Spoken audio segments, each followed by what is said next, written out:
আমি সর্বপ্রথম আমার নাম বলছি। কার নাম? আমার নাম বলছি। আমি জজবাতি জিয়াদি বয়ান করি। হুজুর আপনারা তো আমরা ধরছি আছে, অন্যদের নাম বলে। ওয়াল্লাহি একটু বাড়ায়ও বলতেছি না, একটু বাড়ায় বলার সুযোগ নেই।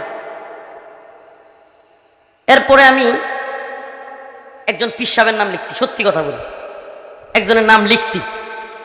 এরপরে মামুন সাহেব হুজুরের নাম লিখছি। এরপরে গুনবী ভাই, আসলে যাদের নাম লিখছি মোটামুটি সবাই গ্রেফতার। তখন কি সবাই গ্রেফতার, রিমান্ড অবস্থায়।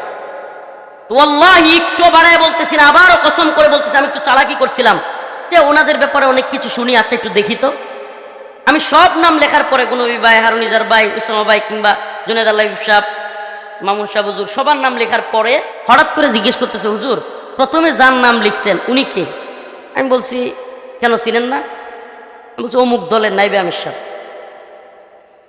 ওয়াল্লাহি কসম, 1 ইঞ্চি যদি বাড়ায় বলি, আল্লাহ কসম, আল্লাহ যেন আমার উপরে এজন্য এই কথা যদি তুহমত হয়ে থাকে, আমার উপর আল্লাহ আযাব আসে, এতটুকু বলতেছে। সাথে সাথে লাল কলম দিয়ে কেটে দিছে, সাথে সাথে লাল কলম দিয়ে কেটে দিছে। শুধু কেটেই দেয় নাই, আমি যখন জিজ্ঞেস করলাম কি, উনি তো সবচেয়ে গরম কথা বলে, পারলে হাসিনার একবার কাপড় খুলে ফেলে, তো উনার নাম কাটছেন কেন? হুজুর এটা বুঝবেন না। কি বলে? এটা বুঝবেন না। এখনো যারা মনে করেন যে আমরা সব, আজকে কি দেখলেন আপনারা? ফরিদ উদ্দিন মাসুদকে আল্লামা বানানোর জন্য যারা তৈরি, হাসিনা চলে যাওয়ার পরে যারা ফরিদ উদ্দিন মাসুদকে বড় বুজুর্গ দাবি কইরা তার বিরুদ্ধে বললে চোখ উপড়ায় ফেলবে, টানা ঘেরাও করবে, এই অবস্থানগুলো দেখতেছেন। আর আমরা রিমান্ডে, আমি নিজে এটা যাচাই করে আসছি।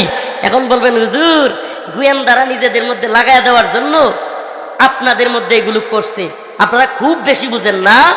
সব কিছু এত আলাদিনের চেরাগ আপনারা কই পেলেন?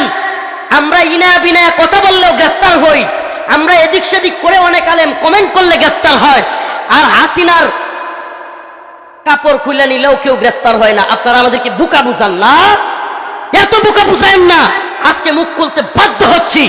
আপনারা যদি এখনো পর্যন্ত আলেমদের বিরুদ্ধে বিশুদ্ধার আর এই নাস্তিকদের পক্ষ অবলম্বন থেকে বিরত না থাকেন, আপনারা যদি এখনো এই নাস্তিক প্রেমী থেকে বিরত না থাকেন, আর যদি বক্তব্যদেরকে বলবো আপনাদেরকে আমি ভালোবাসি, গালি দিলেও ভালোবাসি, আল্লাহ গালি দিলেও আপনাদেরকে ভালোবাসি, কিন্তু আপনারা বুঝার চেষ্টা করেন এই জালেমদের সহযোগী কারা ছিল, বুঝবার চেষ্টা করেন। বারবার তাদের সহযোগী হয়েও কারাগারে যেতে হয়নি কাদের। আজকে সেই জালেমদেরকেও শায়েস্তা করার সময় এসেছে।